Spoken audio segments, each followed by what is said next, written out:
ar jums. Lasījums no mūsu Kunga Jēzus Kristus evaņģēlija, ko pierakstījis apostolis Jānis 20. nodaļā. Gods tev, Kungs! Šīs nedēļas pirmās dienas vakarā mācekļi baidīdamies no jūdiem bija sapulcējušies aiz aizslēgtām durvīm. Atnāca Jēzus un nostājies viņu vidū sacīja: Miers jums! To sacījis, viņš rādīja tiem savas rokas un sānus. Mācekļi, ieraudzījuši Kungu, kļuva līksmi. Jēzus viņiem atkal sacīja: Miers jums! Kā Tēvs mani ir sūtījis, tā arī es jūs sūtu. To pateicis, viņš uzpūta dvašu un tiem sacīja: Ņemiet svēto garu. Kam jūs grēkus piedosiet, tiem tiks piedoti. Kam paturēsiet, tiem paliks. Kad Jēzus atnāca, Toms saukts Dvīnis, viens no tiem 12, nebija ar viņiem. Citi mācekļi viņam sacīja: Mēs redzējām Kungu, bet viņš tiem atbildēja: Kamēr es neredzēšu naglu brūces viņa rokās, kamēr nelikšu savu pirkstu viņa naglu brūcēs, un kamēr nelikšu savu roku viņa sānos, es neticēšu. Pēc 8 dienām mācekļi atkal bija tur kopā, un Toms bija ar viņiem. Durvis bija aizslēgtas, bet Jēzus nāca un nostājies viņu vidū sacīja: Miers jums! Pēc tam viņš sacīja Tomam: Stiep šurp savu pirkstu un lūko manas rokas, un stiep savu roku un liec manos sānus, un neesi vairs neticīgs, bet esi ticīgs. Toms viņam atbildēja: Mans Kungs un mans Dievs.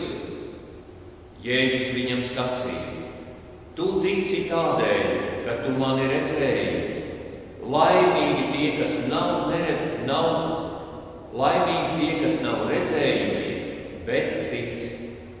Tas ir tā Kunga evaņģēlijs. Slavu tev, Kristu! Lūksim! Kungs, mēs tev pateicamies par tavu svēto evaņģēliju, ko tikko varējām klausīties. Sveitī mūsu pārdomas. Lūdzam, Dievs svētais gars, nāc un esi ar mums, un sveitī, lai tavs evaņģēlijs mūsos veido ticību, un mēs tev atsaucamies, un mūsu sirdis tev ir atvērtas, un mēs klausām tavam vārdam, un, Kungs, ticam uz tevi caur tavu mīļo dēlu, Jēzu Kristu, mūsu Kungu. Āmen. Lieldienu laiks, un šis lieldienu laiks jau ir sācies, un mēs jau esam 2. svētdienā, kad mēs jau būtu jābūt ļoti priecīgiem cilvēkiem. Bet šī diena, es ceru, tiešām mums ielīgs mums un iepriecinās, jo lieldienu laiks ir viens no tādiem, vajadzētu pat domāt, ka tam būtu jābūt pašam līksmākajam laikam baznīcas gadā. Un mēs jau parasti kā luterāņi domājam, ka Ziemassvētki ir tas priecīgākais laiks un tas izcilākais, bet tieši lieldienu laiks pēc lieldienām ir tas laiks, kurā vajadzētu būt vairāk priekam, vajadzētu būt vairāk šam gaišajai izjūtai par to, ka Kristus ir augšām cēlies par mums un mūsu dzīvība ir Kristū. Mēs līksmojam par Kristus augšām celšanos. Mēs priecājamies kā Dieva bērni. Mēs priecājamies par Kristus uzvaru. Un mēs priecājamies, ka Dievs ir ar mums. Un mūsu prieks ir tajā, ka mums ir sava daļa mūžībā līdzās ar Kristu. Un arī tiem, kas ir mūsu mīļie cilvēki, kas ir ticējuši uz Kristu, kas ir atstājuši šo pasauli, viņi ir aizgājuši labākā pasaulē, kurā ir Dieva klātesamība, kurā vairs nav ne slimību, ne bēdu, viņi ir labākā pasaulē. Un šodien Baltijā svētdienā šis evaņģēlija fragments mums atklāja tādus divus skaistus notikumus. Viens ir, ka Jēzus nāk pie saviem mācekļiem un dod pilnvaras piedot grēkus cilvēkiem. Un otrs ir, ka Kristus pārliecina apustuli Tomu. Un šie abi notikumi mums atklāja, kā Jēzus Kristus ceļ savu baznīcu. Kad tūlīt pēc augšām celšanās viņa aktivitāte, un to mēs arī tā varam lasīt evaņģēlijā, ka viņš aktīvi piestrādā pie saviem mīļajiem ļaudīm, lai celtu savu baznīcu. Un viņš izdara, kā varētu teikt, tādas precīzas darbības. Viņš dāvā mums miera dāvanu, Svēto garu visu kristiešu dvēselēs. Viņš dod grēku piedošanas pilnvaras saviem apustuļiem, kas ir ļoti, ļoti būtiska lieta visas baznīcas pastāvēšanai. Viņš nevienu neaizmirst. Visi kristumi ir dārgi, visi arī tie, kas šaubās, un tie, kas līdzīgi kā šeit Toms, kas ir kritiski un šaubīgi, arī tos viņš grib redzēt pie sevis. Viņš pārliecina visus ar savu brīnumaino klātbūtni. Mēs visi varam piedzīvot Kristu. Un pirmais pieturas punkts, pie kā gribējās šajā rītā apstāties un nedaudz parunāt vairāk, ir tas, ka Kristus nāk un stājas savu mācekļu vidū un viņiem saka tādus zīmīgus vārdus: miers jums, vai tā kā iepriekšējā tulkojumā miers ar jums. Un tas ir tāds ebreju sveiciens, kas ir šalom alechem, kad iet un tad tu vēli mieru. Un Jēzus ienāk savu mācekļu vidū un saka šalom alechem. Un šis Kristus sveiciens ir tāds, ka viņš šo atgādina, jeb atkārto divas reizes šajā lasījumā. Tad, kad viņš nāk jau augšām celšanās rītā pie saviem mācekļiem, un nākamajā nedēļā, tā kā Baltijā svētdienā, viņš arī nāk pie mācekļiem un saka šos pašus vārdus: miers ar jums. Un viņa brīnumainā parādīšanās atklāja, ka tagad viņš var būt visur, kur tas vien ir nepieciešams. Tagad Kristus patiešām ir pie saviem mācekļiem. Kur Kristus vārdā sapulcējušies 2 vai 3, tur Jēzus patiešām ir viņu vidū. Un ne tikai teorētiski, bet arī reāli viņš stājas un ir viņu vidū. Un viņš vēl viņiem mieru, tādu mieru, kas līdz šim pasaulē nav valdījis. Tas ir Kristus miers cilvēka dvēselē.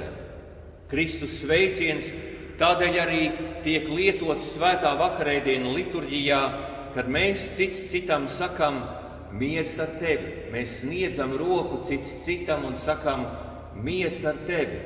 Un tam ir divas lietas, divas nozīmes. Viens ir, ka mēs savā starpā izlīgstam. Mēs noliekam tās lietas, kas ir bijušas starp mums malā, un sakām, starp mums nav nekas.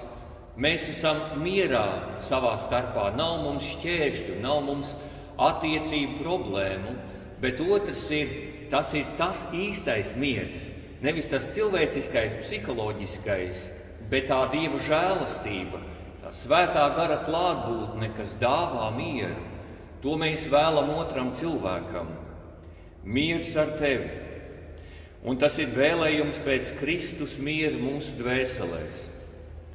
Un tāpēc Kristus nāk, un viņš nāk, lai atnestu šo pārpasaulīgo mieru. Un šis pārpasaulīgais miers iestājas tad, kad mums tiek piedoti visi mūsu grēki.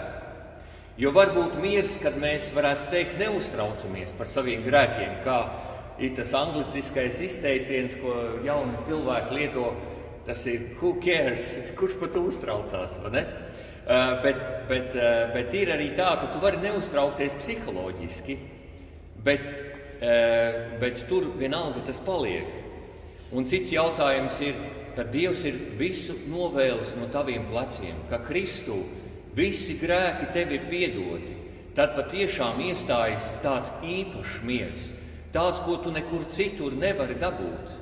Tu nevari tādu uzsintizēt caur kaut kādu savu pašiedvesmu, jo tas ir miers, ko Dievs tev iedod. Tas nāk, kā varētu teikt, no malas, tas nāk no Dieva. Tas nenāk no tavas sirds, tas nāk no Dieva žēlastības, no Kristus darba mūsu dvēseles glābšanai. Un tāpēc viņš nāk savu mācekļu vidū, un viņš novēl mieru, bet viņš arī dāvā instrumentu, lai šis miers baznīcā varētu pastāvēt visus 2000 gadus līdz šai dienai. Un viņš joprojām ir spēkā, kad šis miers mums tiek dots, jo mums visi grēki ir piedoti. Un baznīcā ir šī iespēja, šī pilnvara šo mieru dot tālāk cilvēkiem katrā laikā, katrā paudzē, katrā, varētu teikt, šajā pēc Kristus dzimšanas laikmetā. Arī tagad, 21. gadsimtā, mums ir šie instrumenti visi pieejami. Mēs varam tos saņemt, šo mieru par to, ka visi tavi grēki ir piedoti. Un vecajā derībā tādu mieru varēja dabūt tikai tad, ja tu nožēlo grēkus, un tu zini, kāds ir bijis tavs grēks, un tu atnes par grēku kādu upuri. Vai nu tas ir balodis, vai nu tā ir kāda avs, vai nu tas ir kāds jēriņš, vai nu tas ir kāds bullītis, bet viņu vajadzēja nest par upuri par taviem grēkiem. Tagad vairs tev nav jānes nekāds upuris, jo Kristus ir upurējis pats sevi visu grēku dēļ. Atliek tikai saņemt grēku piedošanu. Atliek tikai izlūgties, lai baznīca tev dāvā to, un baznīcai ir iespēja to dot vai to paturēt. Un patiešām vai nu dot, vai nu paturēt. Un baznīca citreiz patur un nedod grēku piedošanu, bet viena iemesla dēļ, lai cilvēks patiešām nožēlo. Jo, lai tu saņemtu grēku piedošanu, tev ir jānožēlo. Tev ir jāpaliek žēl, ka es esmu grēkojis. Tev ir jākāro pēc grēku piedošanas. Jānāk Dievu priekšā satriektu sirdi un jālūdz pēc Dieva žēlastības. Kamēr tas nenotiek, tamēr cilvēks nesaņem. Viņš nevar saņemt. Tas ir līdzīgi kā latviešu slavenais izteiciens ir kā pīlei notek ūdens, tā grēcinieks, kurš nenožēlo, nevar saņemt grēku piedošanu. Diemžēl, un šis princips darbojas vēl joprojām arī šodien. Un šodien arī ir droši vien ļoti daudz cilvēku, kas nemaz nenožēlo savus grēkus, kuriem nemaz nevajag, kuri lieto šo anglicisko jau pieminēto izteicienu un kuriem liekas, man to nevajag. Bet tad arī viņi nes savus grēkus, kamēr viņi to nožēlos. Un kamēr kāds no baznīcas pilnvarotiem, garīgiem garīdzniekiem varēs viņiem šo grēku piedošanu sniegt. Tas ir ļoti būtisks jautājums katrā laikmetā, pie katra cilvēka dvēseles. Un otrs notikums ir par neticīgo Tomu. Un tas patiešām ir tāds interesants notikums lieldienu prieka fonā. Mums ierasts to uzlūkot un saprast kā ilustrāciju tam, cik svarīgi ir piedzīvot pašam augšām celto Jēzu. Un parasti ticība cilvēkiem veidojas no tā, ka Dievs ir piedzīvots, vai dzīve ir piedzīvojusi sirds zemestrīci. Pa priekšu ir piedzīvots tas, kad patiešām Kristus ir miris. Un pēc tam tu piedzīvo to, ka viņš ir augšām cēlies, kad kaps ir tukšs, un kad tu sastopi to, kas ir augšām cēlies. Un šogad pārdomājot šo evaņģēlija vietu Baltajā svētdienā, par šo vienu no 12 apustuļiem, kurš šaubījās, man aizrāva doma, kāpēc Toms bija tāds neticīgs. Kā jūs domājat, kāpēc viņš bija tāds neticīgs? Un bieži vien gan teologi, gan arī mēs vienkārši tā domājam, ka tas ir vienkārši viņam tāda rakstura īpašība bija. Viņš bija tāds praktiķis, kurš vienmēr raudzījās uz praktiskām lietām, un ja viņš neaptausta, tad tur nav. Kā zinātnieki saka, ja es empīriski nepārbaudu šo lietu, tad tās lietas nemaz nav. Ja viņu nevar redzēt, nevar saost, nevar aptaustīt, tad viņas nemaz nav. Bet tā īsti nebūs taisnība pēc evaņģēlija teksta. Evaņģēlija teksts runā patiesībā kaut ko citu. Kāpēc Toms palika tāds? Vienkārši iemeslu dēļ, tāpēc, ka viņš nebija kopā ar pārējiem 10 apustuļiem. Tur bija tikai 10, Toma nebija. Un tāpēc Jāņa evaņģēlijā Toma neticībā ir nevis cilvēcisks cēlonis, bet tā ir garīgi nosacīta neticība. Toms palika šaubīgs un neticīgs tādēļ, ka nebija kopā ar apustuļiem, kad nāca Jēzus. Tie, kuri bija klātesoši, kad Jēzus nāca, ne tikai piedzīvoja kaut ko ekstraordināru, kaut ko ārkārtēju, bet galvenais, ka viņi saņēma Svēto garu, Jēzus dvēseli uz viņiem, un viņi tapa piepildīti ar Svēto garu, kas viņiem deva pārliecību un īpašu svētību. Un jāsaka, katra svētība, ko mēs baznīcā saņemam, veido arī mūsu iekšējo pasauli, jo svētībai patiešām ir spēks pie mums. Mēs citreiz pat kaut kā neticam, ka svētībā ir spēks. Mēs saņemam svētību un tādi paši dodamies prom, bet svētībā ir spēks pie tevis, pie tavas dvēseles, pie tavas apziņas, pie tavas ticības Dievam. Tu saņem svētību, un Dievs ar tevi ir. Patiešām Dievs tevi vada. Dievs dāvā tavai ticībai īpašu spēku. Un varbūt tas nav tā izjūtams, tev nepieaug muskuļi, tu neesi daudz citādāks, tu nepārēji mājās citu ādas krāsu. Tu esi tāds, kāds tu esi, bet tevī ir ticība, tevī ir Dieva klātesamība. Un tas nav sajūtu jautājums.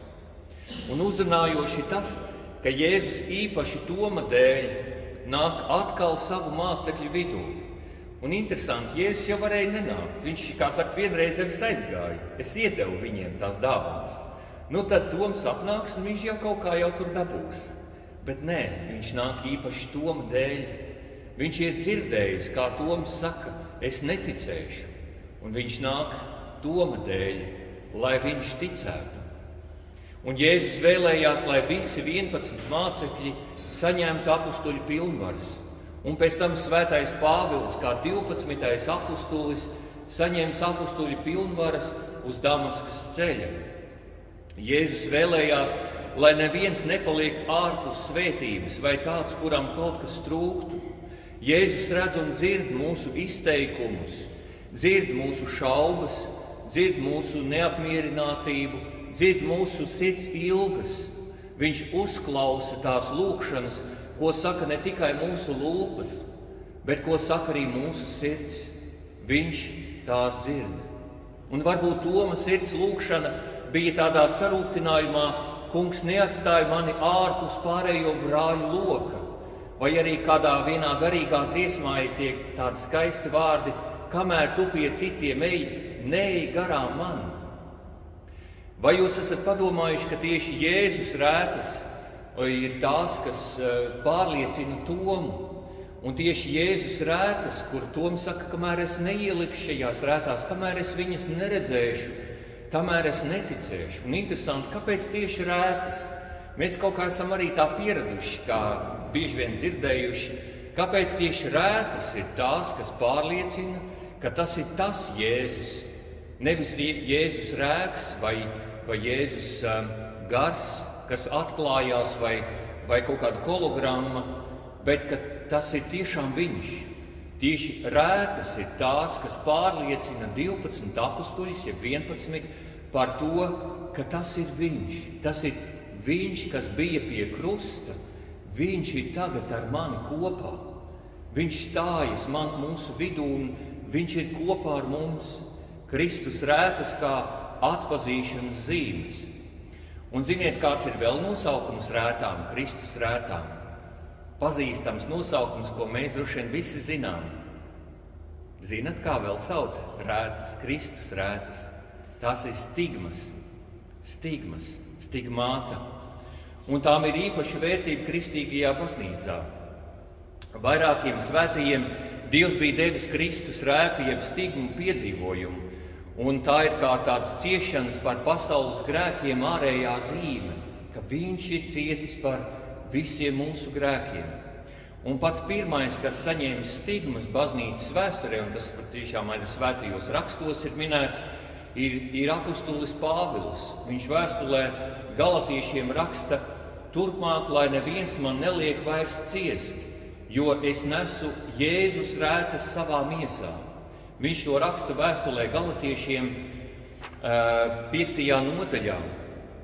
Un tas ir tā pavisam interesanti, ka pavisam mūsu kristīgās baznīcas vēsturē ir aprakstīts kaut kādi vairāk kā 300 stigmatizētie gadījumi, no kuriem mēs varbūt zinām tikai tādus pazīstamākos gadījumus, kas ir, piemēram, Svētais Asīzes Francisks, Svētā Katrīna no Jēnas, Svētā Avilas Terēze, vai arī 20. gadsimtā tas ir Svētais tēvs Pio no Pietraučīnas Itālijā, kas nomira tikai 68. gadā pagājušajā gadsimtā. Un tie ir vairāki cilvēki, kas patiešām ir saņēmuši šīs Kristus stigmas, kas ir pasaulē apliecinājuši, ka Dievs pie šiem cilvēkiem pārdabiskā kārtā darbojas. Un pat Svētajam tēvam Pio ārsti apliecināja, ka tas ir fakts. Tu nevarēji izskaidrot, kā tas ir. Kā tas ir, ka gadiem ilgi šīs rētas viņam ir, un viņas nesadzīst. Kā tas tā var notikt? Un tas ir tāds pārdabisks brīnums, ko ir dažādā veidā mēģinājuši skaidrot, bet nekādīgi līdz galam to nevar izskaidrot, ja tas ir Dieva darbs, lai pasaule ticētu. Līdzīgi kā šajā Jāņa evaņģēlija noslēgumā arī ir rakstīts, ko es šodien nenolasīju, bet tur ir rakstīts, ka daudz citas brīnumus Jēzus veicis, kas nav aprakstīti šajā grāmatā, bet viņi ir aprakstīti, lai jūs ticētu, ka viņš ir Dieva dēls, lai jūs nāktu pie ticības. Un tas ir tik ļoti būtiski, ka daudz ko Dievs dara, lai mēs visi nāktu pie ticības. Jo mūsos katrā ir kaut kas no šī šaubīgā toma. Mums vajag, mēs ilgojamies kaut kā redzēt, sataustīt, piedzīvot, un šis piedzīvojums ļoti būtiski veido mūsu ticības pieredzi, bāzi, pārliecību. Un šis baltās svētdienas vēstījums ir par to, ka augšām celtais Kristus patiešām nāk un dāvā mums, un atklājas mums, dāvā mums sevi, dāvā mums piedzīvot viņu, atklājas mums savās rētās. Un lai visiem būtu priecīga un līksma sirds, jo visi mūsu grēki patiešām ir piedoti. Vajag tikai šo piedošanu dot tālāk, lai visa pasaule nāktu pie Kristus, lai cilvēki sekotu viņam. Baltās svētdienas vēstījums ir par pārliecināšanos. Kristus pārliecina ikvienu, kuram tas ir vajadzīgs. Līdz ar pārliecināto apustuli Tomu, mēs, kas viņam ticam, varam sacīt: mans kungs un mans Dievs. Āmen. Mēs apliecināsim savu ticību. Es ticu uz Dievu Tēvu, visu valdītāju, debesu un zemes radītāju, un uz Jēzu Kristu, Dieva vienpiedzimušo dēlu, mūsu kungu, kas ieņemts no svētā gara, piedzimis no jaunavas Marijas, cietis zem Poncija Pilāta, krustā sists, nomiris, aprakts, nokāpis ellē, 3. dienā augšām cēlies no mirušajiem, uzkāpis debesīs, sēdies pie Dieva, visu valdītāja Tēva labās rokas, no kurienes viņš atnāks tiesāt dzīvos un mirušos. Es ticu uz Svēto garu, vienu svētu kristīgu baznīcu, svēto sadraudzi, grēku piedošanu, miesas augšām celšanos un mūžīgo dzīvošanu. Āmen.